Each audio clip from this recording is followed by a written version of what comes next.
नमस्कार दोस्तों, रिजल्टेड साला में आप सबका स्वागत है। तो आज हम आप लोगों के बीच लेके आ चुके हैं बीपीएससी का टेस्ट सीरीज फाइनल एग्जाम के लिए। तो आप लोगों को पता होगा कि अभी बीपीएससी का फिर से एग्जाम होने वाला है। तो एक ऐसा आपको घटना चक्र का एक प्रैक्टिस सेट आया हुआ था जो हम लोग मिस कर दिए थे उसको। तो उसमें से बहुत अच्छा खासा क्वेश्चन पूछा गया है, तो उस सेट पे हम लोग डिस्कस कर लेते हैं।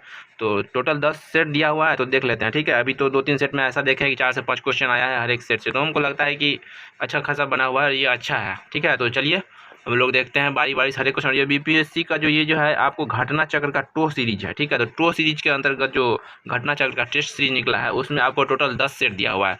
तो पूरे के पूरे 10 सेट पे हम लोग बारी बारी सारे क्वेश्चन पे डिस्कस करते हैं। तो चलिए हम लोग शुरुआत करते हैं आज से। ठीक है, तो ये सबसे पहला इसमें क्वेश्चन आपको जो 11 नंबर से हम लोग स्टार्ट करते हैं। पहले मैथ है तो मैथ को स्क्रैप करके निकलते हैं। ठीक है, तो चलिए 11। तो 11 में आप क्या है कि निम्नलिखित किस सुधार को भारतीय शिक्षा का मैग्ना कार्टा कहा जाता है। तो भारतीय शिक्षा का मैग्ना कार्टा आपको चार्ल्स वुड डिस्पैच को कहा जाता है। ठीक है, तो भारतीय शिक्षा का Magna carta Charles Wood dispatch को।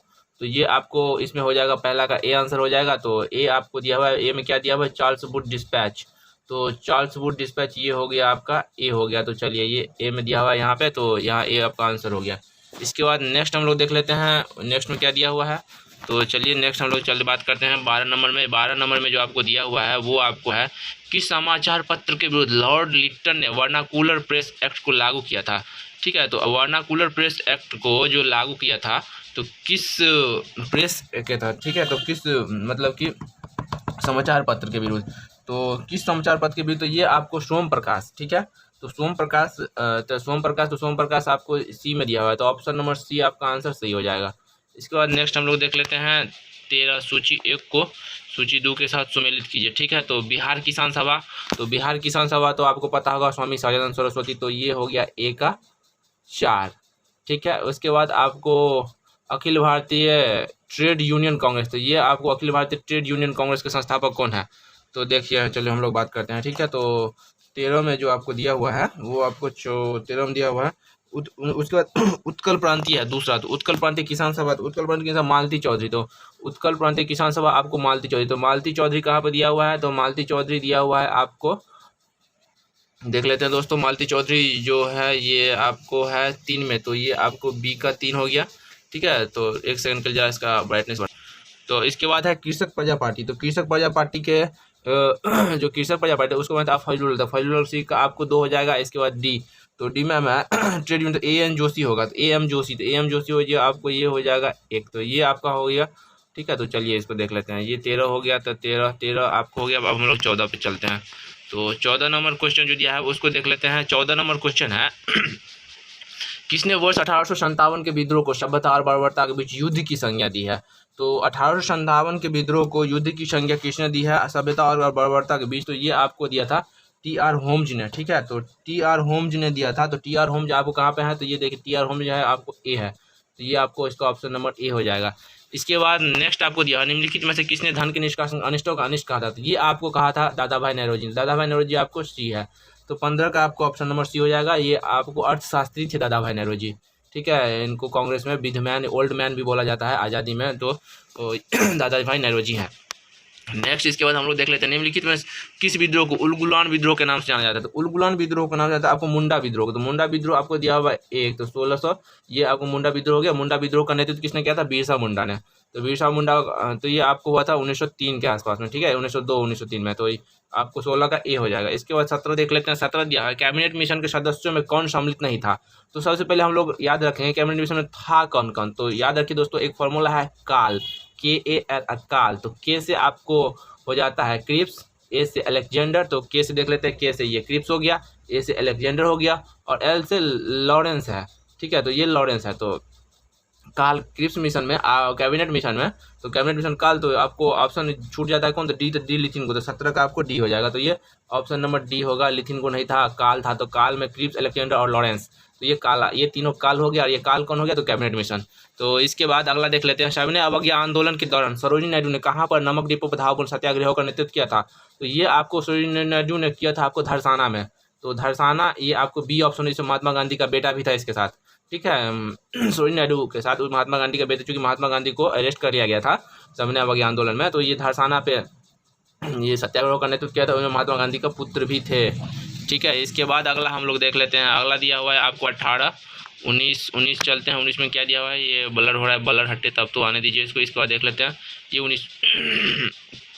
19 में आपको दिया हुआ है, निम्नलिखित में से किसे ढक्कन के युद्ध स्थल की संख्या दी गई है। ढक्कन के युद्ध स्थल की संख्या किसको दी गई है, तो ये आपको रायचूर दोआब, कोंकण, कोरोमंडल और तो ये आपको रायचूर दोआब हो जाएगा। तो ये रायचूर दोआब ये 19 का आपको ए हो जाएगा। ठीक है, तो आंसर हो जाएगा ढक्कन का जो आपको है, ढक्कन का युद्ध स्थल रायचूर दोआब बोला जाता है। तो रायचूर दोआब आपको कहाँ पर हो गया, तो रायचूर दोआब ऑप्शन ए में बोला जाता है। ठीक है, तो ये आपको ऑप्शन ए है। तो ये विजयनगर, ठीक है, तो इसको ये ओ हो गया। इसके बाद नेक्स्ट हम लोग देख लेते हैं बुद्धि विशुद्धि मग ग्रंथ के लेखक कौन है। तो विशुद्धि मग ग्रंथ के लेखक कौन है, तो विशुद्धि मग ग्रंथ के लेखक आपको बुद्ध घोष है। तो बुद्ध घोष ऑप्शन डी में दिया हुआ है, तो ऑप्शन डी सही हो जाएगा। इसके बाद नेक्स्ट हम लोग देख लेते हैं निम्नलिखित में से किस संदर्भकालीन स्थल से पुजारी का सिर प्राप्त हुआ है। तो ये आपको प्राप्त हुआ मोहनजोदड़ो से। तो मोहनजोदड़ो आपको ऑप्शन नंबर ए में हो जाएगा। तो मोहनजोदड़ो ऑप्शन नंबर ए, तो ये आपको हो गया ऑप्शन नंबर ए, पुजारी का सर मोहनजोदड़ो से प्राप्त हुआ था। इसके बाद नेक्स्ट हम लोग देख लेते हैं मुगल बादशाह बाबर का भारत में लड़े गए युद्धों का क्रम क्या है। तो याद रखिएगा पान खा चांद के घर। ठीक है, पान खा चांद के घर, तो पान खा तो देखिए पानीपत, उसके बाद खानवा खा तो खानवा, चांद चंदेरी, चंदेरी घर तो घाघरा के घर। तो पान खा चांद के घर कौन सा हो गया, तो ए हो गया। तो ए आपको ऑप्शन नंबर ये यहाँ पर 22 का ए हो जाएगा। इसके बाद नेक्स्ट हम लोग 23 देख लेते हैं। अलबरूनी द्वारा अरबी भाषा में रचित पुस्तक तहरीक हिंद अंग्रेजी अनुवाद किसने किया था। तो अलबरूनी, तहरीक हिंद के लेखक कौन है, अलबरूनी। और अलबरूनी के इस पुस्तक का अंग्रेजी में अनुवाद किसने किया था, तो ये आपको क्या था, एडवर्ड सांची ने। एडवर्ड सांची ने सांच दिया था किताब को। तो ठीक है, तो सांची में देखा सांच दिया सांची ने, तो तहरीक हिंद को इंग्लिश अनुवाद एडवर्ड सांची ने किया। इसके बाद नेक्स्ट हम लोग देख लेते हैं शेरशाह द्वारा किस युद्ध के बाद शेरशाह सुल्तान आदिल की उपाधि धारण की थी। ठीक है, तो सुल्तान आदिल की उपाधि शेरशाह के द्वारा किस युद्ध में शेरशाह सुल्तान आदिल की उपाधि धारण की गई थी। ये आपको धारण कर चौसा के युद्ध में, चौसा के युद्ध में उसने हुमायूं को हराया था, जिसमें हुमायूं गंगा नदी के बाढ़ में बह गया था। ठीक है, तो ये आपको चौसा के युद्ध के बाद जो है आपको फरीद नाम का जो व्यक्ति था वो शेरशाह था वो सुल्तान आदिल की उपाधि धारण करता है। इसके बाद है अकबर द्वारा अपने शासनकाल में किस वर्ष दास प्रथा को समाप्त कर दिया गया था। तो दास प्रथा को समाप्त किया गया था आपको 1562 में। तो 1562 ऑप्शन नंबर ए हो जाएगा। चलिए, इसके बाद है बिहार के चिरांद नामक पूरा स्थल के प्राचीन संस्कृति है नवपाषाणिक काल की है। तो नवपाषाणिक काल आपको ऑप्शन नंबर सी में दिया हुआ है। तो 26 का आपको ऑप्शन नंबर सी हो जाएगा। 26 का क्या हो जाएगा, ऑप्शन नंबर सी। इसके बाद नेक्स्ट हम लोग देख लेते हैं 27। तो 27 में हम लोग देखते हैं क्या है। तो चलिए बात करते हैं 27 में। तो यहाँ पर 27 का क्वेश्चन है वो देख लेते हैं निम्नलिखित में से कौन सा कथन सही है। तो इसमें से हमको सही को खोजना है। ठीक है, तो सही हमको खोजना है। तो 1857 में दरभंगा, डुमराव और हटवा के महाराजा और उनके साथी जमींदारों ने आदमी तपैसों से अंग्रेजों की मदद की। तो ये सही बात है। ये बात सही है कि 1857 के विद्रोह में दरभंगा, डुमराव आपको बक्सर में पड़ता है। इसके बाद हटवा के महाराजा और उनके साथी जमींदारों ने पैसों से और जो आदमियों को, जो अपने सैनिकों का सहयोग दिया था। ठीक है, तो ये आपको अंग्रेजों को दिया था। तो ये ऑप्शन नंबर ए सही है। तो जब ए सही है तो इसको देखना ही नहीं है, आगे चलते हैं हम लोग। ठीक, इसके बाद नेक्स्ट दिया हुआ है किसी ने दुखी आत्मा दुखी हृदय जैसे छदनामों के तहत लिखकर चंपारण के किसानों की दुर्दशा पर कष्ट डाला था। तो ये आपको ये महान काम किया था पीर मोहम्मद मुनीस ने। तो ये पीर मोहम्मद मुनीस जो है आपको दुखी आत्मा दुखी हृदय जैसे छदनामों के तहत जो लेख लिखकर चंपारण के जो किसान थे उनकी दुर्दशा पर प्रकाश डाले हैं पीर मोहम्मद मुनीस ने। तो याद रखिएगा पीर मोहम्मद मुनीस, ऑप्शन नंबर ए। इसके बाद नेक्स्ट 29 में दिया हुआ है बिहारी छात्र सम्मेलन का 16वां अधिवेशन कहाँ हुआ था। तो ये आपको पता है हजारीबाग में। तो 16वां अधिवेशन याद रखिएगा, बहुत इंपॉर्टेंट है। हजारीबाग राजेंद्र प्रसाद अध्यक्षता किए हुए थे। तो 29 का ए हो जाएगा। तो ये 29 का ए आपको हजारीबाग हो जाएगा। तो ऑप्शन नंबर ए सही है। इसके बाद नेक्स्ट हम लोग देख लेते हैं गर्त आवास के साक्ष्य प्राप्त हुए हैं। तो ये आपको कहाँ पर प्राप्त हुए हैं, तो जमीन के अंदर जो घर बनाए उसको गर्त आवास बोलते हैं। तो ये आपको जम्मू कश्मीर में प्राप्त हुआ है बुर्ज होम। तो बुर्ज होम जम्मू कश्मीर, यहाँ एक वृद्ध व्यक्ति और एक कुत्ते का शव बरामद किया गया था। ठीक, तो ये बुर्ज होम हो गया, जम्मू कश्मीर में पड़ता है। तो बुर्ज होम जम्मू कश्मीर में गर्त आवास का साक्ष्य प्राप्त हुआ था। इसके बाद नेक्स्ट है निम्नलिखित में से किस राजा के एक अभिलेख से सूचना मिलती है कि शाक्यमुनि बुद्ध का जन्म लुम्बिनी में हुआ था। तो ये बहुत अच्छा क्वेश्चन है। ठीक है, तो ये किस राजा के अभिलेख की सूचना मिलती है कि शाक्यमुनि बुद्ध लुम्बिनी में हुआ था। तो ये आपको अभिलेख किसका है, तो ये सिर्फ अशोक का ही है। तो अशोक होगा। तो ऑप्शन नंबर ए हो जाएगा। इसके बाद नेक्स्ट हम लोग देख लेते हैं अशोक के निम्नलिखित अभिलेखों में से किस में दक्षिण भारतीय राज्यों का उल्लेख हुआ है। तो दक्षिण भारतीय राज्यों का अशोक के किस अभिलेख में उल्लेख हुआ है, तो आपको द्वितीय मुख्य शिलालेख में हुआ है। तो ये आपको ऑप्शन नंबर बी हो जाएगा। जो अशोक का जो द्वितीय शिलालेख है उसमें आपको दक्षिण भारतीय राज्यों का वर्णन किया गया है। ठीक है, इसके बाद हम लोग लेते हैं शूद्रक द्वारा लिखित प्राचीन पुस्तक मृच्छकटिकम का विषय था, क्या था? तो ये एक धनी व्यापारी और गणिका की पुत्री की प्रेम गाथा है। तो ये ए होना चाहिए, इसका आंसर तो ए ही होगा। ठीक है, ये मृच्छकटिकम जो है ये आपको ए हो जाएगा, धनी व्यापारी और एक गणिका की पुत्री की प्रेम गाथा है। तो ये ऑप्शन नंबर ए सही हो जाएगा। इसके बाद नेक्स्ट हम लोग चलते हैं, आपको ये 34 ब्लर हो रहा है, इसको पूरा क्लियर होने दीजिए, इस पर डिस्कस करते हैं। तो आगे है, सबसे पहले लिखा बिहार के किस जिले को कृषि विज्ञान केंद्र प्रणाली प्रबंधन का उत्कृष्ट कार्य के लिए इको एग्रीकल्चर अवार्ड 2021 से सम्मानित किया गया? आप क्या रोहतास को, तो रोहतास हो जाएगा ऑप्शन नंबर डी। ठीक है, तो पराली प्रबंधन के लिए रोहतास बिहार में अभी विशेष योगदान रहा है। तो ऑप्शन, और ये रोहतास मॉडल को पूरे बिहार में लागू किया जाएगा पराली प्रबंधन के लिए। तो ऑप्शन नंबर डी सही हो जाएगा। नेक्स्ट इसके बाद यह हुआ, दिल्ली का कौन सा सुल्तान मंगोल नेता चंगेज खां का समकालीन था? तो चंगेज खां का समकालीन कौन सा नेता था? तो ये आपको इल्तुतमिश था। तो इल्तुतमिश जो है आपको रजिया सुल्तान के पिता रह चुके हैं इल्तुतमिश, इसको भी ध्यान में रखिएगा। तो इल्तुतमिश कुतुबुद्दीन ऐबक का दामाद भी था। तो ये आपको 35 का ए हो जाएगा, ये चंगेज खां का समकालीन रह चुका है इल्तुतमिश। ठीक है, इल्तुतमिश की बेटी थी रजिया सुल्तान, इसको भी ध्यान में रखिएगा। इसके बाद नेक्स्ट हम लोग देख लेते हैं, बेरोजगारों के सहायतार्थ दिल्ली में निम्नलिखित ये क्या हो रहा है भाई, इसको बंद रुकते हैं। तो चलिए हम लोग शुरू करते हैं। बेरोजगारों के सहायतार्थ दिल्ली के निम्नलिखित सुल्तानों में से किसने रोजगार कार्यालय की स्थापना की थी? तो रोजगार कार्यालय की स्थापना जो आपको किया था फिरोज शाह तुगलक ने। तो फिरोज शाह तुगलक आपको ऑप्शन नंबर डी है, तो ऑप्शन नंबर डी सही है, फिरोज शाह तुगलक ने किया था। क्यों किया था? क्योंकि इसके पास सबसे ज़्यादा जो आपको बंधुआ मजदूर जो दास था वो आपको फिरोज शाह तुगलक के कार्यालय में ही था, और बेरोजगारी चरम पर थी, तो इन्होंने एक रोजगार कार्यालय खोला था फिरोज शाह तुगलक ने। और इसके बाद है ब्रह्म समाज, रामकृष्ण मिशन और आर्य समाज में क्या समानता थी? ब्रह्म समाज, रामकृष्ण मिशन और आर्य समाज में क्या समानता थी? तो देखिए इसमें क्या समानता थी, तो देख लेते हैं बारी बारी से। तीनों ही राजनीतिक उद्देश्य के लिए नहीं बने, लेकिन तीनों ने देशभक्ति की भावना के विकास में सहायता दी थी। तो एकदम सही बात है, राजनीतिक उद्देश्य के लिए नहीं बना है लेकिन देशभक्ति की सहायता दी थी। ये तो एकदम परफेक्ट सही है, यही आपका आंसर हो जाएगा ए। तो चलिए ए सही हो गया। इसके बाद नेक्स्ट हम लोग देख लेते हैं, कोपेनहेग संग्रहालय की सामग्री में पाषाण कांस्य और लौह युग का त्रियुगीन विभाजन क्या गया था? तो किसने किया था? तो ये आपको किसने किया था? तो किया था आपको थॉमसन ने। ठीक है, तो थॉमसन जो है कोपेनहेग म्यूजियम की सामग्री से पाषाण कांस्य और लौह युग का जो 3 युगों में बांटा गया था प्राचीन काल को, उसमें आपको किसने किया था? तो थॉमसन ने किया था। तो ऑप्शन नंबर आपको ए हो जाएगा, थॉमसन। इसके बाद नेक्स्ट हम लोग देख लेते हैं, विंध्य क्षेत्र के किस शिलाश्रय से सर्वाधिक मानव कंकाल मिले हैं? तो सर्वाधिक विंध्याचल क्षेत्र जो उत्तर प्रदेश, खास करके आपको उत्तर प्रदेश और बिहार में पड़ता है, विंध्याचल की पहाड़ी ज़्यादातर तो पड़ता है उत्तर प्रदेश में ही, तो और मध्य प्रदेश में। तो शिलाश्रय को सर्वाधिक मानव कंकाल कहाँ पे मिला है? तो आपको ये सर्वाधिक मानव कंकाल मिला है लेखैया में। तो लेखैया आपको हो जाएगा कहाँ पे? तो लेखैया ऑप्शन नंबर डी है। तो ऑप्शन नंबर डी ये लेखैया है। तो लेखैया में सर्वाधिक मानव कंकाल मिले हैं विंध्य क्षेत्र में, विंध्याचल पहाड़ी क्षेत्र में। इसके बाद नेक्स्ट हम लोग देख लेते हैं, गौतम बुद्ध का महापरिनिर्माण जिस राज्य में हुआ है वह कौन सा राज्य है? तो आपको गौतम राज्य का महापरिनिर्माण जिस राज्य में हुआ है वो आपको मल है, कुशीनगर के मल। तो मल वही राज्य हो गया, कुशीनगर का मल। तो मल हो गया, 40 का सी हो गया। इसके बाद नेक्स्ट हम लोग देख लेते हैं, भागवत संप्रदाय में भक्ति के रूपों की संख्या कितना है? तो भागवत संप्रदाय में भक्ति के रूपों की संख्या कितना है?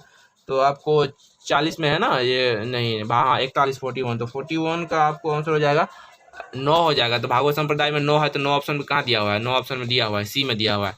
तो सी ऑप्शन नंबर ये हो जाएगा, सी। इसके बाद नेक्स्ट हम लोग देखते हैं, किस धर्म को राष्ट्रकूटों का संरक्षण प्राप्त था? तो राष्ट्रकूटों का जो संरक्षण प्राप्त था वो आपको जैन धर्म। तो जैन धर्म ऑप्शन नंबर सी हो जाएगा 42 का। ठीक है, बी और जैन धर्म, राष्ट्रकूटों ने संरक्षण दिया था जैन धर्म को।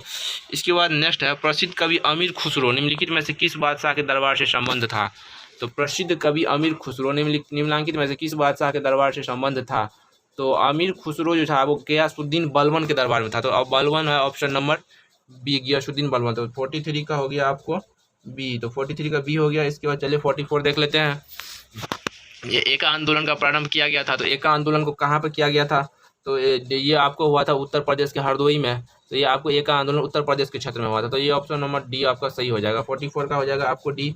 इसके बाद नेक्स्ट हम लोग देख लेते हैं, नेक्स्ट आपको दिया, बाबर ने अपनी तुजू के बाबरी में किन 2 हिंदू राज्यों का उल्लेख किया? तो सबसे पहले विजयनगर का किया है। तो विजयनगर आप याद रखिएगा, और उसके बाद मेवाड़ का। तो मेवाड़, तो विजयनगर और मेवाड़, तो मेवाड़ यही हो गया आपका ऑप्शन नंबर सी। तो ऑप्शन नंबर सी हो गया, 45 का ऑप्शन नंबर सी है। ठीक है, मेवाड़ नहीं, तो हाँ, तो विजयनगर, सॉरी दोस्तों, सी नहीं, विजयनगर है और मेवाड़। तो विजयनगर है आपको ऑप्शन नंबर बी में। तो बी आपको विजयनगर और मेवाड़, तो ये हो गया आपको ऑप्शन नंबर बी सही हो जाएगा। डी में जो है आपको बहनमी नहीं होगा, ये होगा ऑप्शन नंबर बी सही है। इसके बाद नेक्स्ट हम लोग देख लेते हैं, महान शासक कृष्णदेव राय का संबंध किस वंश से है? तो कृष्णदेव राय आपको तुलुप वंश से संबंध था, तो ये आपको 46 का बी हो जाएगा, 46 का। तो कृष्णदेव राय का संबंध किस वंश से? तुलुप वंश है, तो ये आपको ऑप्शन नंबर बी हो जाएगा। इसके बाद है दिल्ली सल्तनत में राजस्व व्यवस्था का अंतर्गत उस्र नामक कर किससे संबंधित है? तो ये मुसलमानों से लिया जाने वाला जो है वो आपको भूमि कर है, तो ये आपको ऑप्शन नंबर कितना है? जो दिल्ली सल्तनत राजस्व व्यवस्था का अंतर्गत उस्र नामक कर किससे समझ जाता था? तो ये आपको मुसलमानों से लिया जाता था भूमि कर, तो मुसलमानों से लिए जाने वाला भूमि कर को उस्र बोलते हैं। तो सल्तनत काल में जो है मुसलमानों से जो भूमि कर लिया जाता था उसको क्या बोलते थे? उस्र। इसके बाद नेक्स्ट हम लोग है, इसके बाद नेक्स्ट है द्रविड़ शैली में निम्नलिखित तंजौर का बृहदेश्वर मंदिर का निर्माण चोल वंश के किस शासक के समय हुआ था? तो ये राजराज प्रथम के शासनकाल में हुआ था, तो राजराज प्रथम या ऑप्शन नंबर सी बहुत ही प्रतापी शासक थे चोल वंश के। तो ये द्रविड़ शैली में तंजौर का बृहदेश्वर मंदिर का निर्माण जो है करवाए थे राजराज प्रथम ने। नेक्स्ट इसके बाद हम लोग देख लेते हैं, निम्नलिखित में से किस ग्रंथ में विदेह माधव की कथा का वर्णन है? तो विदेह माधव की कथा का वर्णन किस ग्रंथ में है? तो ये देख लेते हैं, आपको शतपथ ब्राह्मण में होना चाहिए दोस्तों। तो ऑप्शन में शतपथ ब्राह्मण कहाँ दिया हुआ है? ये आपको दिया हुआ है ऑप्शन नंबर सी में, तो ऑप्शन नंबर सी हो जाएगा शतपथ ब्राह्मण। तो देखिए यहाँ पे ऑप्शन नंबर सी हो जाएगा शतपथ ब्राह्मण, ये हो गया ऑप्शन नंबर सी। नेक्स्ट इसके अगला है, निम्नलिखित में से कौन सी नहर पश्चिम चंपारण से होती है? तो पश्चिम चंपारण से आपको त्रिवेणी नहर तो गुजरती है, तिरहुत भी गुजरती है, तो आपको हो जाएगा तिरहुत और त्रिवेणी दो नहर गुजरती है। जब दो ऑप्शन सही हो तो बीपीएससी का आंसर होता है, क्या होता है दोस्तों? तो ई होता है, तो ये आपका उत्तर हो जाएगा ई। इसके बाद नेक्स्ट चलते हैं 51 पे, निम्नलिखित में कौन सी रामसर साइट भारत के बिहार राज्य में स्थित? तो बिहार में आपको कांवरताल वेटलैंड, ठीक है, तो कांवरताल वेटलैंड पूछा भी है किस जिले में है, तो बीपीएससी पूछ चुका है कांवरताल वेटलैंड बेगूसराय में, तो ये आपको बेगूसराय हो गया, ठीक है। तो कांवरताल वेटलैंड ऑप्शन नंबर डी सही हो जाएगा। इसके बाद नेक्स्ट है, कोपेन के जलवायु परिवर्तन के अनुसार बिहार की जलवायु को प्रदर्शित किया जाता है, तो बिहार की जलवायु को CWG में प्रदर्शित किया जा सकता है, तो ठीक है। तो 52 में आपको हो जाएगा CWG, तो बिहार की जलवायु CWG हो जाएगा ऑप्शन नंबर सी। इसके बाद नेक्स्ट है, बिहार के कितने राज्यों को भूकंपीय क्षेत्र जोन 4 में? तो सबसे पहले ध्यान दीजिएगा कि भूकंपीय क्षेत्र को 5 जोन में विभाजित किया गया, तो सबसे खतरनाक जो होता है वो आपको जोन 5 आता है। तो ये जोन 5 आपको 8 जिले हैं, तो 8 जिले कौन कौन है? तो नेपाल के तराई क्षेत्र हैं, तो जो जिसका बॉर्डर जो बिहार का बॉर्डर जो नेपाल से शेयर करता है वो सब जिला आपको जोन 5 में आता है। उसके बाद आता है जोन 4, तो जोन 4 जो है आपको खतरनाक, जोन 4 भी होता है लेकिन कम खतरनाक होता है जोन 5 की अपेक्षा, तो ये आपको हो जाता है, ये आपको 26 होगा, ठीक है। तो 53 का ए हो जाएगा, तो 53 का 26 नहीं होगा दोस्तों, 24 होगा, ठीक है। तो 24 आपको हो जाएगा ऑप्शन नंबर डी में। तो ऑप्शन नंबर 24 जिले जोन 4 में आते हैं, 8 जिले आपको जोन 5 में आते हैं, याद रखिएगा जोन 5 के 8 जिले जो नेपाल से बॉर्डर शेयर करते हैं वो हो गया। इसके बाद नेक्स्ट हम लोग चलते हैं, निम्नलिखित में से बिहार के किस जिले में शाही लीची उगाने के लिए अनुकूल जलवायु पाई जाती है? तो शाही लीची के लिए तो समस्तीपुर परफेक्ट है, वैशाली परफेक्ट है, मुजफ्फरपुर परफेक्ट है। तो जब 3 परफेक्ट है तो ऑप्शन नंबर देखिए ए सही है, सी सही है, बी सही है, और तो ये हो जाएगा आपको बेगूसराय भी सही है, तो आपको ऑप्शन नंबर ई हो जाएगा। तो ऑप्शन नंबर ई हो गया आंसर। चलिए इसके बाद देख लेते हैं फिर आगे। नेक्स्ट हम लोग अगला देखते हैं, वरनार जलाशय किस नदी पर निर्मित है? तो वरनार जलाशय किस नदी पर? वरनार नदी पर, फल्गु नदी पर, कमला नदी पर, गंडक नदी पर। तो वरनार जलाशय है, तो वरनार नदी जब इसमें लिख दिया है तो वरनार ही होगा। तो चलिए ये वरनार जलाशय आपको वरनार नदी पर है, तो ये आपको ऑप्शन नंबर 1 हो जाएगा। तो इसके क्वेश्चन में ही आंसर दिया हुआ है, तो इसका कोई बात ही नहीं। इसके बाद 56 हम लोग देख लेते हैं, निम्नलिखित में से कौन सा स्थल मंडल को वर्णित करता है? तो स्थल मंडल के स्थल मंडल, तो स्थल मंडल मेंटल और क्रेट, तो मेंटल तो बीच वाला और क्रोट जो होता है वो सबसे निचला हो जाता है, तो ये होगा नहीं। तो 56 का जो आपको देखते हैं, 56 का हो जाए भूपरत और मेंटल, तो ठीक है। तो भूपद जो सबसे ऊपरी पद है, सबसे ऊपरी पद के बाद जो आता है वो आपको मेंटल होता है, बीच वाली पद। तो ये आपको है, पूछ भी रहा है कि कौन सा स्थल मंडल को वर्णित करता था? स्थल मंडल को वर्णित करता है भूपटल और मेंटल, तो भूपटल और ऊपरी मेंटल। तो भूपटल मतलब भूमि और मेंटल का ऊपरी भाग, तो ये आपको हो जाएगा, तो सी हो जाएगा। इसके बाद नेक्स्ट हम लोग देखते हैं, क्षोभ मंडल में ऊंचाई बढ़ने पर सामान्य ताप ह्रास दर जो है क्षोभ मंडल की ऊंचाई बढ़ने पर कितना होता है? तो 57 का आपको हो जाएगा 6.5 डिग्री सेल्सियस प्रति 1000 मीटर पर, तो 6.5 सेल्सियस प्रति 1000 मीटर पर बढ़ते जाता है क्षोभ मंडल की ऊंचाई बढ़ने पर। नेक्स्ट है, मानसून शब्द की उस वक्त किस भाषा में हुई है? तो ये अरबी और फारसी, तो ये लैटिन शब्द नहीं है मानसून, तो याद रखिएगा ये अरबी भाषा में, अरब के एक दार्शनिक ने मानसून पे एक किताब लिखा है बहुत पहले, तो ये मानसून शब्द की उत्पत्ति उसी बुक से हुई है, तो ये अरबी भाषा से का एक शब्द है मानसून। इसके बाद नेक्स्ट हम लोग चलते हैं, नेक्स्ट क्वेश्चन आप क्या है आपके पास? वो है हमारे पास जो हमारा अगला क्वेश्चन वो है, भारत के किस भाग में लौटते हुए मानसून का वर्षा होती है?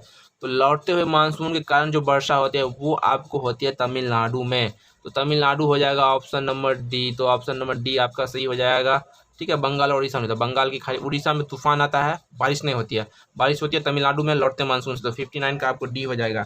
तो चलिए देख लेते हैं, 59 का डी आपका आंसर सही हो गया। इसके बाद नेक्स्ट हम लोग चलते हैं, किस स्थान की जलवायु के निर्धारण में किसी स्थान की जलवायु में कौन सा कारक महत्वपूर्ण है। तो ये ऊंचाई, स्थान की समुद्र से दूरी, ये तीनों सही हो जाएगा। तो ये ऑप्शन नंबर जो है ना, ऊंचाई, स्थान की स्थिति, और तो 1 2 3, तो 1 2 3 कहीं पे दिया नहीं है, तो जब नहीं दिया है तो फिर ई दिया हुआ है, तो ये आपको ई हो जाएगा। 60 का हो गया ई। इसके बाद हम लोग अगला क्वेश्चन देख लेते हैं। नेक्स्ट देखते हैं, निम्नलिखित में से कौन सा द्वीपयुग्म 10 डिग्री चैनल द्वारा एक दूसरे से अलग किया जाता था। तो 10 डिग्री चैनल के द्वारा जो है आपको अंडमान निकोबार एक दूसरे से अलग होता है। तो ये आपको ऑप्शन नंबर ए हो जाएगा, अंडमान निकोबार। ठीक है, इसके बाद नेक्स्ट है, नर्मदा नदी पश्चिम की ओर बहती है जबकि अधिकांश अन्य बड़ी नदियाँ प्रायद्वीपीय नदियाँ पूर्व की ओर बहती है, क्यों बहती है। तो क्यों का उत्तर क्या होगा दोस्तों, तो खोजिए अब क्यों का उत्तर क्या होगा। तो देखिए इसमें से कौन कौन सा सही है। तो आपको ये तो सबसे पहला जो है, यह एक रैखिक भ्रंश घाटी में स्थित है, तो ये एकदम सही है। तो ये पहला सही हो गया। इसके बाद 2 दिया हुआ है, तो सेकंड में दिया हुआ है यह विंध्याचल और सतपुड़ा के बीच बहती है। तो ये विंध्याचल और सतपुड़ा के बीच बहती है, तो ये भी सही है। तो इसके बाद है भूमि का ढलान मध्य भारत से पश्चिम की ओर है, ये आपको तीसरा गलत है। तो तीसरा आपको गलत हो जाएगा। तो आपको ऑप्शन नंबर डी सही हो जाएगा, 1 और 2। इसके बाद नेक्स्ट हम लोग देख लेते हैं, भारत में अधिकांश पेट्रोलियम पदार्थ किस युग की सेल संरचनाओं में पाया जाता है। ये आपको पाया जाता है टर्शियरी में, गोंडवाना नहीं। तो ये टर्शियरी हो गया, गोंडवाना लैंड नहीं होगा। टर्शियरी होगा तो ये गोंडवाना लैंड आपको सबसे नया है। सेकंड में है टर्शियरी, तो आपको ऑप्शन नंबर बी सही हो जाएगा। उसके बाद नेक्स्ट देख लीजिए, निम्नलिखित में से कौन सर्वोत्तम गुण वाला कठोर कोयला है। तो ये आपको है एंथ्रासाइट। ठीक है, तो एंथ्रासाइट ऑप्शन नंबर सी में दिया हुआ है, तो 64, तो आपका ऑप्शन नंबर सी। तो ऑप्शन नंबर सी पे जल्दी फटाक से मारिए एंथ्रासाइट। इसके बाद बिना समय बर्बाद करते हुए आगे बढ़ते हैं। आगे दिया हुआ है, भारत की मुख्य भूमि का विस्तार दक्षिण से उत्तर की ओर किन अक्षांशों के मध्य किया गया है। तो 65 में देख लेते हैं आपको। तो 8 डिग्री 4 मिनट से 8 डिग्री 4 मिनट उत्तर से 37 डिग्री 6 मिनट दक्षिण की ओर, उत्तर की ओर। ठीक है, तो ये आपका ऑप्शन नंबर बी हो जाएगा। इसके बाद कर्क रेखा किन राज्यों से होकर गुजरती है। तो गुजरात, राजस्थान, मध्य प्रदेश, छत्तीसगढ़, त्रिपुरा, मिजोरम, झारखंड ये होता है। तो ये आपको हो जाएगा, चारों हो जाएगा, त्रिपुरा भी हो जाएगा और मिजोरम भी हो जाएगा। तो ऑप्शन नंबर आपको क्या दिया हुआ है, इधर देख लेते हैं। 1 2 3 4 है, 1 2 3 4 का दिया हुआ है भाई, 1 2 3 4 नहीं दिया हुआ है। तो 66 का ई हो जाएगा आपको, क्योंकि ये चारों है, जब चारों का नहीं दिया हुआ है तो फिर ई हो जाएगा। इसके बाद नेक्स्ट, भारत की स्थलीय सीमा कितने देशों के साथ जुड़ी है। तो स्थलीय सीमा 8 देशों के साथ जुड़ी हुई है। तो 67 का सी हो जाएगा आपको। ठीक है सर, से 7 देशों के साथ लगा, सॉरी 8 देशों ने 7 देशों, तो 7 आपको हो जाएगा। ऑप्शन दे दिया, देख लीजिए दोस्तों, ये क्वेश्चन आपको है। क्वेश्चन पहले जूम करके दिखा देते हैं, मैंने ऐसे ही पढ़ दिया था। तो पहले आप लोग देख लीजिए, भारत की स्थलीय सीमा कितने देशों के साथ जुड़ी हुई है। तो ये आपका स्थलीय सीमा 7 देशों के, तो मैं नाम गिना दूँ, बांग्लादेश, म्यांमार, भूटान, नेपाल, चीन, पाकिस्तान और अफगानिस्तान डायरेक्ट नहीं जुड़ा हुआ, लेकिन संवैधानिक रूप से है, इसलिए अफगानिस्तान को भी गिना जाता है।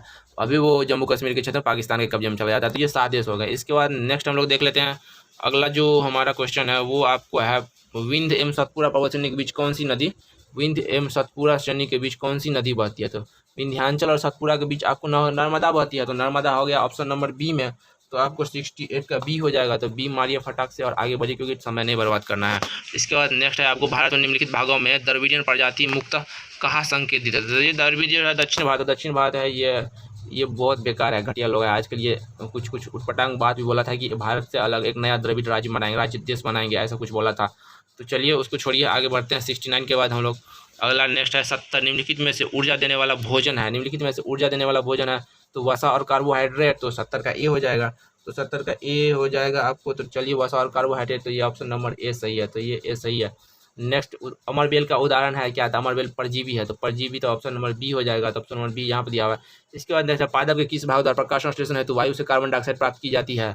तो वायु से कार्बन डाइऑक्साइड प्राप्त की जाती है। गजब क्वेश्चन है यार, गजब। देख लीजिए आप लोग, कितना घुमाया क्वेश्चन है। पादप के किस भाग द्वारा प्रकाश संश्लेषण हेतु वायु से कार्बन डाइऑक्साइड प्राप्त किया। तो ये आपको हो जाएगा सूक्ष्म रंध्र, छोटे छोटे छिद्र जो होते हैं वो सूक्ष्म रंध्र कहलाते हैं। तो ये आपको ऑप्शन नंबर बी हो जाएगा। नेक्स्ट हम लोग देख रहे हैं, निम्नलिखित में से सही सुमेलित है। तो नाइट्रोजन, जीवाणु, क्लोरोफिल, विटामिन का आविष्कार फंक ने किया था। तो ये आपको ऑप्शन डी सही है।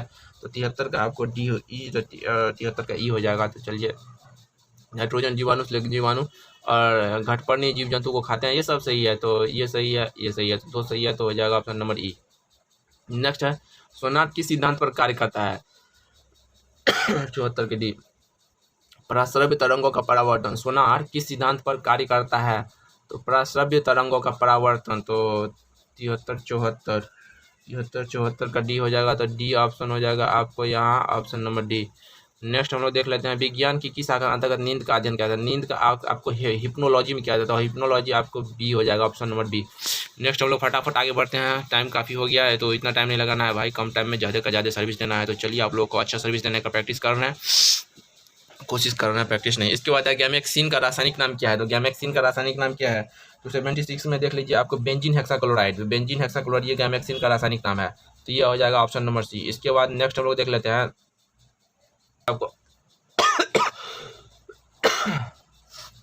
आगे हम लोग चलते हैं। 77 हो चुका है, तो 77 के बाद निम्नलिखित में से कौन रेडियोधर्मी तत्व नहीं है? तो रेडियोधर्मी तत्व आपको यूरेनियम है, रेडियम है, थोरियम है, लेकिन कैडमियम नहीं है।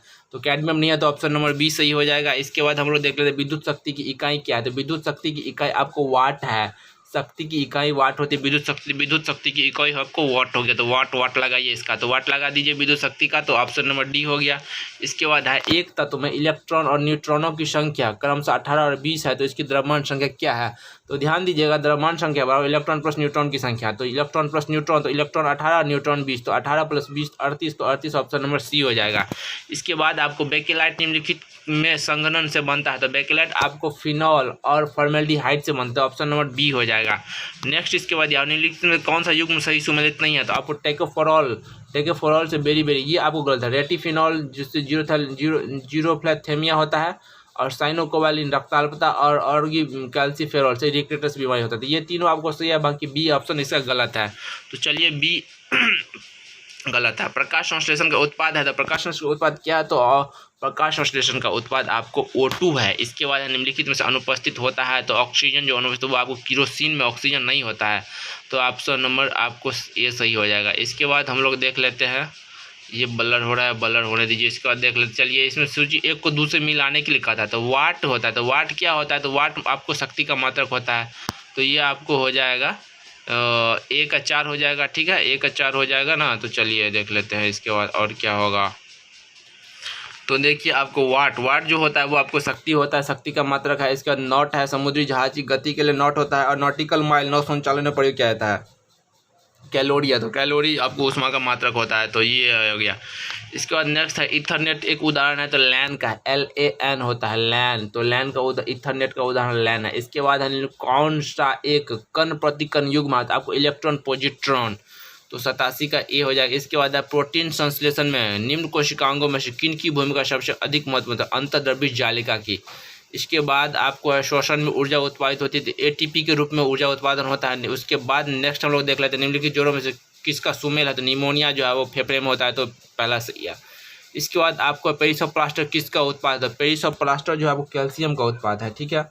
तो 91 का आपको हो जाएगा ए। तो ए कहाँ पर दिया हुआ है भाई? तो ए सबसे ऊपर में दिया हुआ है, सबसे ऊपर में ए में क्या लिखा हुआ है? तो कैल्शियम, तो कैल्शियम हो जाएगा। नेक्स्ट हम लोग चलते हैं इसके बाद 92 में, तो चलिए जल्दी 92 देख लेते हैं। निम्नलिखित में से कौन सा जोड़ा सही सुमेलित है? तो सही सुमेलित जोड़ा कौन सा है? तो ये देख लीजिए, सही सुमेलित जोड़ा जिंक सल्फाइड, तो 92 है आपको, 92 में आपको है, तो 92 में कोई भी नहीं है, तो ये आपको हो जाएगा ई हो जाएगा। तो ई कहाँ से होगा दोस्तों? तो चलिए देख लेते हैं, ई हो जाएगा ये यहाँ। नेक्स्ट है बैंकिंग लोकपाल योजना का शुभारंभ कब हुआ? तो बैंकिंग लोकपाल योजना का शुभारंभ कब हुआ था? तो 93 का है, तो ये आपको 1995 में हुआ था। बैंकिंग लोकपाल योजना का शुभारंभ 1995, तो 1995 मारिए फटाक से मारिए ए, तो ए में दिया है 1995। नेक्स्ट इसके बाद हम लोग है देश, एक देश अपनी मुद्रा के अवमूल्यन का सहारा लेता है, तो अपनी मुद्रा का सहारा लेता है, तो आपको मतलब व्यापार शेष को सुधारने के लिए, तो ये आपको ऑप्शन नंबर ए। भारत की स्थिति अभी बहुत खराब चल रही है व्यापार में। इसके बाद नेक्स्ट आपको दिया हुआ है किस अर्थशास्त्री ने लुप्त होती महिलाओं का विचार दिया था? लुप्त होती महिलाओं का विचार किसने दिया था आपको? तो ये दिया था आपको अमर्त्य सेन ने, तो ये नोबेल पुरस्कार विजेता अमर्त्य सेन है, ठीक है। तो ये लुप्त होती महिलाओं का विचार दिया था। नेक्स्ट है यदि किसी धातु की मांग, यदि किसी धातु नहीं दोस्तों, वस्तु की मांग और आपूर्ति समान मात्रा में बढ़ी हो, तो उस वस्तु का बाजार मूल्य पर क्या प्रभाव पड़ेगा? तो उस वस्तु का बाजार मूल्य पर क्या प्रभाव पड़ेगा? तो वो स्थिर रहेगा, ठीक है, तो वो आपको स्थिर रहेगा, तो ये आपको ऑप्शन नंबर सी हो जाएगा। यह क्वेश्चन फिर से देख लेते हैं, अच्छा क्वेश्चन है। यदि किसी वस्तु की मांग और आपूर्ति समान मात्रा में बढ़ी हो तो उस वस्तु का बाजार मूल्य पर क्या प्रभाव होगा? तो वो आपको स्थिर रहेगा। इसके बाद नेक्स्ट, अंतर्राष्ट्रीय वित्त निगम की स्थापना किस वर्ष हुई थी? तो अंतर्राष्ट्रीय वित्त निगम की स्थापना आपको 1956 में हुई थी। 1956 आपको ऑप्शन नंबर सी में है, तो सी देख। नेक्स्ट इसके बाद जो है वो देख लेते हैं, औद्योगिक नीति और संवर्धन विभाग किस मंत्रालय के अधीन कार्यरत है? तो 98 है। औद्योगिक नीति और संवर्धन किस मंत्रालय है? तो ये आपको वित्त मंत्रालय होगा। तो 98 का जो है आपको हो जाएगा डी है। तो डी में क्या दिया है? वाणिज्य और उद्योग मंत्रालय। ठीक है, तो ये ऑप्शन नंबर डी हो जाएगा। क्या है क्वेश्चन है, औद्योगिक नीति और संवर्धन विभाग किस मंत्रालय के अधीन कार्य करता है? औद्योगिक नीति कौन बनाता है? तो वाणिज्य और उद्योग नीति बनाता है, वाणिज्य और उद्योग मंत्रालय बनाता है। तो ये ऑप्शन नंबर आपका डी हो गया। इसके बाद नेक्स्ट हम लोग देख लेते हैं, वो आपको क्वेश्चन दिया हुआ है 99 में, भारतीय खाद्य निगम की स्थापना कब हुई? तो भारतीय खाद्य निगम की स्थापना कब हुई थी भाई? तो ये आपको हुआ था, कब हुआ था इसको देख लेते हैं। इसमें तो 66 और 64 में तो नहीं हुआ था। इसके बाद देख लेते हैं 1965 में हुआ था। ठीक है, तो भारतीय खाद्य निगम की स्थापना 1965 में, एफसीआई की स्थापना जो है आपको 1965 में हुआ था। तो 1965 आपको हो गया ऑप्शन नंबर बी। इसके बाद नेक्स्ट है, दत्त कमेटी संबंधित है। तो 100 जो है दत्त कमेटी संबंधित, औद्योगिक लाइसेंस, पीएसयू, विनियोग, टैक्स सुधार और बैंक सुधार। तो दत्त कमेटी किससे संबंधित है इसको देखना है दोस्तों, अच्छे से देख लीजिए। आपको ये संबंधित है औद्योगिक लाइसेंस देने से। तो ये औद्योगिक लाइसेंसिंग दत्त कमेटी है। तो ये आपको हो गया 100। इसका यूटीआई बैंक का नाम 2007 में बदलकर क्या कर दिया गया भाई? तो यूटीआई बैंक का नाम बदलकर 2001 में एक्सिस बैंक कर दिया गया। तो Axis Bank option number C है। इसके बाद नेक्स्ट है, नाबार्ड द्वारा स्वयं सहायता समूह बैंक लिंकेज का पायलट प्रोजेक्ट किस वर्ष शुरू किया गया था? तो ये आपको पायलट प्रोजेक्ट शुरू किया गया था आपको 91 में किया गया था। तो 102 में देख लीजिए जल्दी से, इसमें बी है, और 1992 में शुरू हुआ था। तो 1992 आपको बहुत से लोगों का डेट ऑफ बर्थ भी होगा। तो 92 हो गया। इसके बाद नेक्स्ट हम लोग देख लेते हैं, पाकिस्तानी अर्थशास्त्री महबूबुल हक किसके लिए प्रसिद्ध है? तो महबूबुल हक जो प्रसिद्ध वो आपको मानव विकास सूचकांक के लिए। तो 103 का मानव विकास सूचकांक कहाँ दिया हुआ है? वो आपको दिया हुआ है बी में। तो ये आपको बी ऑप्शन से हो गया। मानव विकास सूचकांक की अवधारणा किसने लाया था? तो ये लाया था आपको महबूबुल हक ने। इसके बाद नेक्स्ट है, सीमा सुरक्षा किस प्रकार का कर है? तो सीमा सुरक्षा आपको डायरेक्ट कर है। तो डायरेक्ट कर आपको प्रत्यक्ष कर हो जाएगा। तो ऑप्शन नंबर 104 का ए हो जाएगा। नहीं दोस्तों, ये सीमा शुल्क है, इनडायरेक्ट टैक्स है। तो इनडायरेक्ट टैक्स ये बी हो जाएगा। ठीक है, सॉरी दोस्तों, ये बी हो जाएगा। अप्रत्यक्ष कर है, जो बॉर्डर शुल्क है ये अप्रत्यक्ष है। इसके बाद नेक्स्ट हम लोग देख लेते हैं, धारणीय विकास भावी पीढ़ी और अपनी आवश्यकताओं को पूरा करने के सामर्थ्य से कैसे समझौता किए बगैर वर्तमान की आवश्यकताओं को पूरा करता है? इस परिप्रेक्ष्य में धारणीय विकास का सिद्धांत निम्नलिखित में से किस एक सिद्धांत के साथ स्वाभाविक रूप से जुड़ा हुआ है? तो ये आपको 105 में देख लीजिए। बहुत लंबा चौड़ा क्वेश्चन है और दिमाग खराब करने वाला क्वेश्चन है। तो इसमें धारण क्षमता हो जाएगा ऑप्शन। तो ऑप्शन नंबर ये आपको हो जाएगा डी। तो डी में देख लेते हैं, ये आपको धारण क्षमता, ये हो जाएगा ऑप्शन नंबर डी। इसके बाद नेक्स्ट हम लोग चलते हैं, सार्वजनिक वितरण प्रणाली से वितरित अनाज पर कीमत बढ़ाने का उद्देश्य क्या है भाई? तो सार्वजनिक वितरण प्रणाली, तो ये हो जाएगा सी हो जाएगा। इस योजना में निहित, तो इस योजना में उत्पादन कम होता है। तो ऑप्शन नंबर सी हो जाएगा। इसके बाद नेक्स्ट हम दिए हुए हैं, निम्नलिखित में से कौन राजकोषीय नीति के रूप में निरूपित करता है? तो राजकोषीय नीति निरूपित कौन करता है भाई? तो राजकोषीय नीति निरूपित करता है आपको वित्त मंत्रालय। तो वित्त मंत्रालय ऑप्शन नंबर 1 सही हो जाएगा। तो राजकोषीय नीति आपको वित्त मंत्रालय। इसके बाद 108 में चलते हैं हम लोग। 108 में क्या दिया हुआ है दोस्तों, कि भारत में राष्ट्रीय आय सामंजस्य को आकलन किसके द्वारा किया था? ये आपको स्टैटिक्स, तो केंद्रीय स्टैटिक्स, तो सेंट्रल सांख्यिकी संगठन, ये हो जाएगा डी हो जाएगा। इसके बाद नेक्स्ट, बिहार सरकार के मिशन 5.0 करोड़ का संबंध किस चीज़ से है? ये वृक्षारोपण से है। तो ये हो जाएगा बी हो जाएगा। 109 का बी हो जाएगा। ठीक है, इसके बाद है आपको 110, बिहार की पहली इथेनॉल यूनिट की स्थापना किस जिले में की गई? तो आपको गोपालगंज जिले में किया गया है। चूँकि मुजफ्फरपुर, पटना और नालंदा में चीनी मिल नहीं है, तो ऐसे ही उसको छांट दीजिए और बस पकड़ना कि इसको जहाँ पे चीनी मिला वही इथेनॉल बनेगा। तो इथेनॉल गोपालगंज में बनेगा। इसके बाद नेक्स्ट हम लोग देख लेते हैं, 9वीं शताब्दी की कुबेर की मूर्ति बिहार के किस जिले से प्राप्त हुई थी? ये आपको कुबेर की मूर्ति आपको पटना जिले से प्राप्त हुई थी। 111 का आपको हो जाएगा डी। ठीक है, तो 111 का पटना जिले से कुबेर की मूर्ति प्राप्त होती है। ऑप्शन नंबर डी हो जाएगा। इसके बाद नेक्स्ट हम लोग देख लेते हैं, बिहार बाल सहायता योजना के तहत बिहार सरकार उन बच्चों को 18 वर्ष की आयु तक प्रति माह कितने रुपए देते होते? ये आपको कोविड-19 से जिसके माँ बाप मर जाते हैं उसको बिहार सरकार प्रति मंथ 1500 रुपया देती है। तो 1500 रुपया हो गया आपका ऑप्शन नंबर सी हो गया। तो चलिए ऑप्शन नंबर सी देख लिए 1500 रुपये। इसके बाद है आपको अप्रैल 2021 में आए उष्ण कटिबंधीय चक्रवात सेरेजा ने किस देश में भीषण तबाही मचाई थी? तो सेरेजा जो है आपको भीषण तबाही किस देश में मच दिया? आपको फिलीपींस। सेरोजा कहाँ पर? तो 113 का है। तो 113 में देख लेते हैं आपको दोस्तों, ये इंडोनेशिया में आया हुआ था। तो इंडोनेशिया हमारा पड़ोसी है, अंडमान निकोबार से सटा हुआ है। तो ये आपको सेरोजा तूफान जो है वो आप चक्रवात वो आपको इंडोनेशिया में भीषण तबाही मचाया था। नेक्स्ट इसके बाद चौथे वैश्विक आयुर्वेद महोत्सव 2021 का आयोजन कहाँ किया गया? तो ये आपको किया गया था उत्तराखंड में। तो 114 का आपको उत्तराखंड हो गया। उत्तराखंड कहाँ दिया हुआ? तो ऑप्शन नंबर 1 में दिया हुआ है 114 का। ठीक है, तो चलिए उत्तराखंड में नहीं हुआ था दोस्तों, सॉरी। चौथे आयुर्वेद महोत्सव जो है वो आपको अभी हुआ नहीं है। तो ये आपको इसका ऑप्शन नंबर ई हो जाएगा। तो 114 का ऑप्शन नंबर ई सही है। इसके बाद नेक्स्ट, भारत का पहला कृषि निर्यात सुविधा केंद्र कहाँ पर भारत का पहला कृषि निर्यात सुविधा केंद्र कहाँ स्थापित किया गया है? तो 115, 11, 13, 14, 15 का डी हो जाएगा। तो डी होएगा आपको पुणे महाराष्ट्र में। तो पहला कि पुणे भारत का पहला कृषि निर्यात सुविधा केंद्र कहाँ स्थापित किया गया है? तो आपको किया गया पुणे महाराष्ट्र में। इसके बाद नेक्स्ट हम लोग वर्ष 2021 को सुभाष चंद्र बोस आपदा पुरस्कार व्यक्तिगत श्रेणी में किसको दिया गया है? तो ये आपको दिया गया राजेंद्र कुमार भंडारी को। तो 116 में दिया हुआ है दोस्तों। तो राजेंद्र भंडारी को दिया है सुभाष चंद्र बोस आपदा पुरस्कार। इसके बाद नेक्स्ट हम लोग देख लेते हैं, हाल ही में बिहार सरकार के शिक्षा विभाग ने किसके सहयोग से ऑनलाइन स्टडी मटेरियल उपलब्ध करने हेतु शिक्षकों एवं छात्रों के लिए ई लाइब्रेरी प्रारंभ किया? तो ये आप ई लाइब्रेरी पर यूनिसेफ। तो ये यूनिसेफ कौन है भाई? तो यूनिसेफ यूनाइटेड नेशन की एक संस्था है जो बच्चों के डेवलपमेंट के लिए काम करती है। तो ये हो जाएगा आपको 117 का डी हो जाएगा। ठीक है, तो ये आपको यूनिसेफ हो गया। तो ऑप्शन नंबर डी।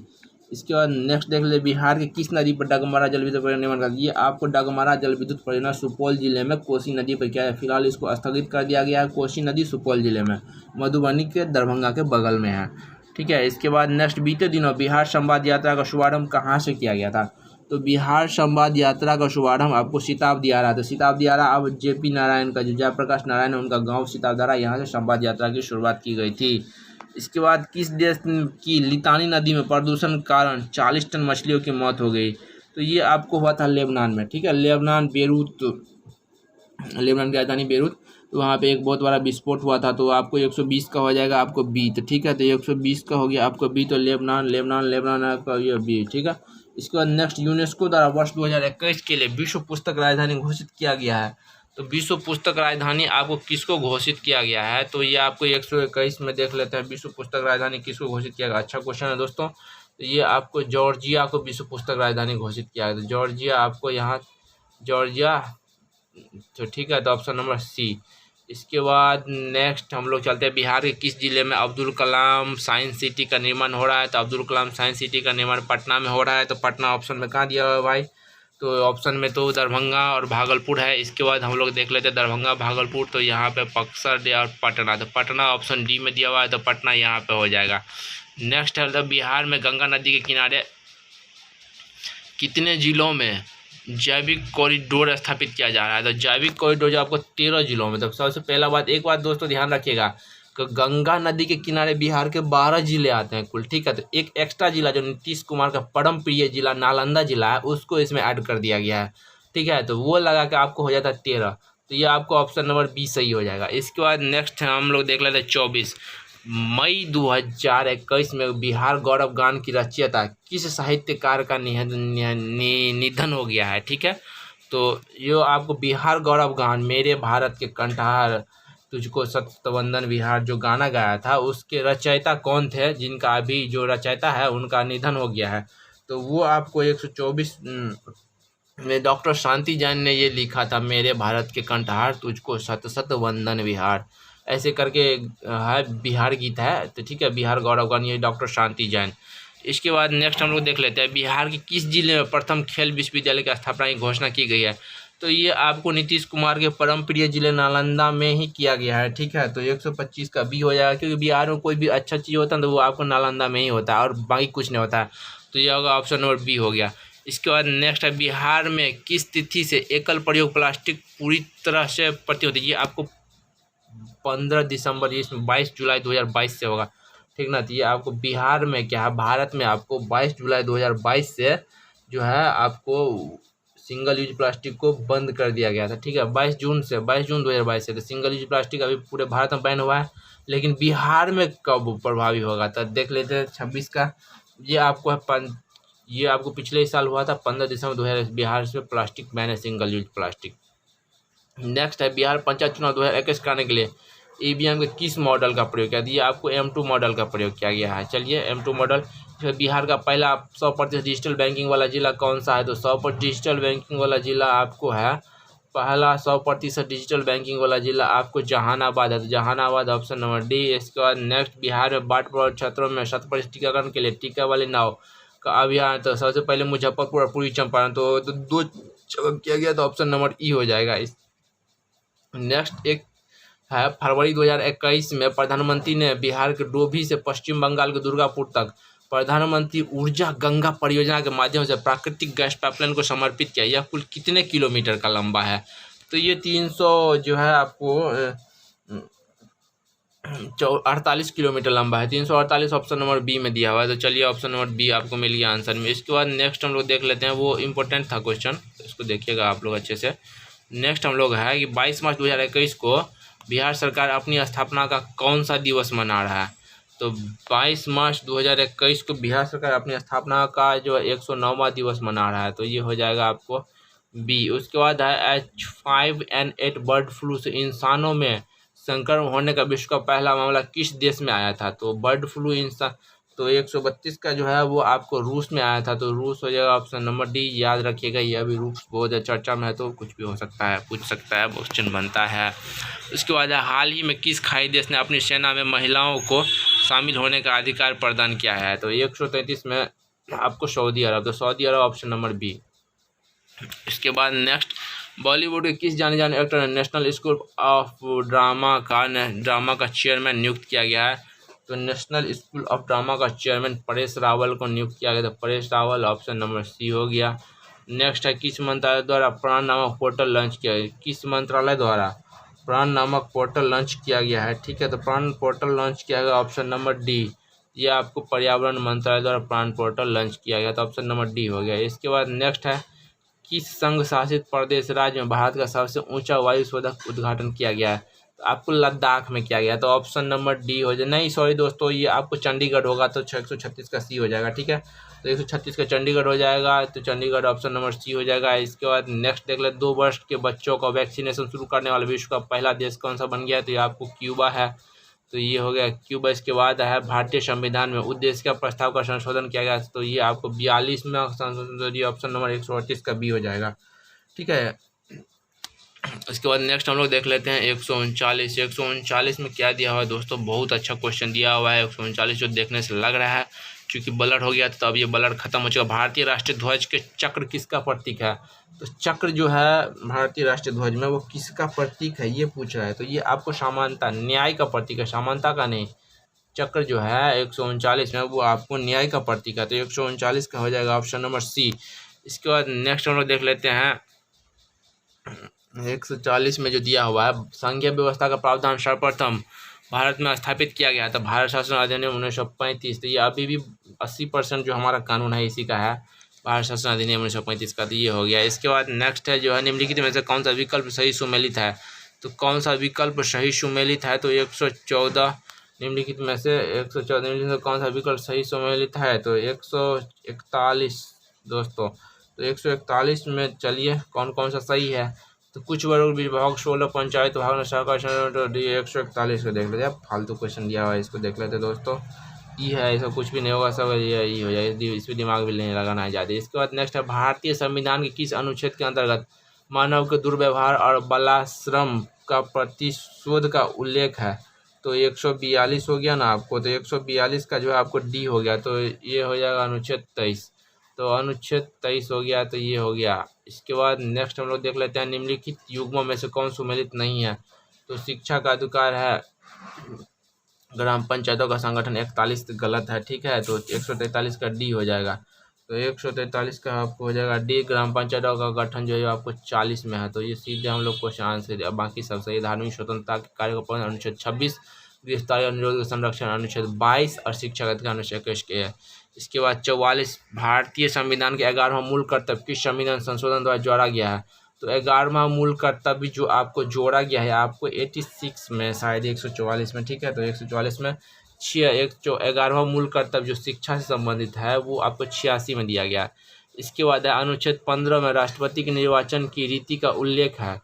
तो राष्ट्रपति के निर्वाचन में भाग लेते हैं कौन लेते हैं भाई? तो 100 लोकसभा 145 हो गया ना, तो चलिए 145 में ई हो जाएगा, ठीक है। चूँकि नहीं जो लोकसभा राज्यसभा विधायक सांसद सब भाग लेता है, तो ये हो जाएगा आपको ई हो जाएगा। इसके बाद 46 निम्नलिखित अनुच्छेदों में से कौन सा सही सुमेलित नहीं है? ठीक, तो सही सुमेलित नहीं, इसमें गलत कौन सा है भाई? तो राष्ट्रपति अध्यादेश 123 द्वारा जारी करता है, ठीक है। 129 आपको 80 राज्यसभा की संरचना, तो 146 हम लोग बना रहे हैं। तो 146 में आपको गलत कौन सा है? तो ये आपको ऑप्शन नंबर डी गलत है, ये ऑप्शन नंबर डी है। अच्छा, ये आपको 80 है राज्यसभा की संरचना, 110 विधेयक की परिधि। इसके बाद नेक्स्ट हम लोग देख लेते हैं निम्नलिखित में से कौन सुमेलित नहीं है? तो नागालैंड 1960 किसका गठन करते? 147 का हो जाएगा। तो सभी के सभी सही है, ठीक है। तो ये ऑप्शन नंबर ई गलत है। नागालैंड 1960 में हुआ था, मेघालय 1971, गोवा 1975 में राज्य का दर्जा मिला था। इस तो राज्य का दर्जा कब मिलेगा ये पूछा है, तो ये सब सही है। इसके बाद नेक्स्ट है 148 निम्नलिखित विकल्पों में असत्य का चयन करें। तो 148 में जो है आपको सबसे पहला ही गलत है कि अनुच्छेद 19 संपत्ति का अधिकार मूल अधिकार है। तो ये संपत्ति तो मूल अधिकार नहीं है भाई, ये गलत है, ठीक है। तो ये पहला ही गलत है। चलिए ये हो गया आपको। 149 तो किस भारत के उपराष्ट्रपति का पद संभाला है? किस उपराष्ट्रपति ने? तो शंकर दयाल शर्मा भी, आर वेंकटरमन भी उपराष्ट्रपति, बीवी गिरी भी पर किया नारायण नहीं। तो ए बी सी सही है, तो ये आपका ऑप्शन नंबर ई हो जाएगा सही। इसके बाद नेक्स्ट हम देख लेते हैं भारत के राष्ट्रपति अध्यादेश जो करने की शक्ति प्रेरित है। तो किस राष्ट्रपति का अध्यादेश जो है वो किस शक्ति? तो ये आपको आता है 1935 से, तो ये 1935 हो गया, तो ऑप्शन नंबर बी सही हो गया। तो इसके साथ ही हम लोगों ने पहला सेट का डिस्कस पूरी तरह से कर लिया है। तो टो सीरीज जो हम लोग के यहाँ बीपीएससी का जो 67वीं बीपीएससी का टो घटना चक्र का जो टेस्ट सीरीज है टो, उसका हम लोगों ने पहला सेट पूरा कर लिया। और यकीन मानिए आप देखेंगे ना, देखिए इसको देखने के बाद आपको पता चल जाएगा 2-3 क्वेश्चन आया है प्रत्येक सेट से, तो अच्छा सेट है, ठीक ठाक बनाया हुआ है। तो इसके बाद हम नेक्स्ट सेट लेके आएंगे, अगला सेट लेके आएंगे। तो बारी बारी करके हम पूरा आपको 10 सेट आप लोगों के सामने हम बहुत मेहनत करके ला रहे हैं, ठीक है दोस्तों। तो सपोर्ट कीजिए, फुल सपोर्ट कीजिए और फुल एंजॉय कीजिए और एग्जाम